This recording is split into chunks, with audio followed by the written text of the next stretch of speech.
buhay ang institution dahil sa mga estudyante. O yan, meron tayo naisip. Isip pa tayo ng panibago. Isip lang na isip. Yung dalawa. Ikaw naman. So, Ano? ulitin ko na yung una. All instructors shall be subjected to pass the minimum requirements of the Civil Service Commission For college teachers. for college teachers, for them to teach. Yun ang una. O, sige. Pangalawa, baka naisip ka pa. Siguro yung pangalawa ay to regain the presentation of the students to the School of Board of Regents. Representative sa Board of Regents. Tama. Yun. Oh. Bakit kaya kailangan nun? Para magkaroon tayo ng ano, parang sa akin parang magkaroon tayo ng proper representation sa administration ng school. So, ano?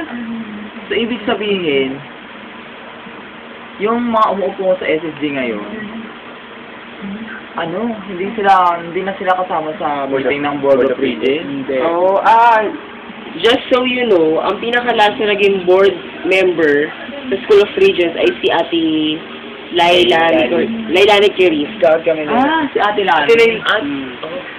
Kunwari nagulat tayo, ulit na, si Ate Lani. Siya pala yun. So, ibig sabihin, si Baluyot, hindi, sa kasi Tamboo ngayon. Wala sa Board of Regents. Ay, nakakalungkot nga, di ba nga? In the Congress nga, congressmen are there to represent their district for their rights to be, ayun na, alam niyo na, paulit-ulit, human rights, humanitarian law.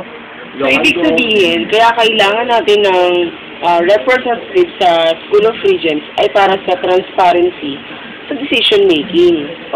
For transparency on decision making. Oo, syempre, di ba? Kung sa Kongreso nga, di ba? There are sectoral representative, di ba? Kahit sa City Council, may sectoral representative. Liga ng mga barangay Liga ng mga barangay. President. So, why in this institution, in academic institution, tatanggalin nila yung mga Tama. Kasi practices din yun, di ba, as our training grounds. ikutin mo pag magsasalita ka para makita ka rin ng camera. Okay lang yun. Ano po sa tingin nyo? Bakit nga ba kailangan ng representative? To ensure the rights of the students are well exercised. Ano yan? Yung may Mga ganun-ganun. Tayo, tuwing umaga. Tuwing umaga.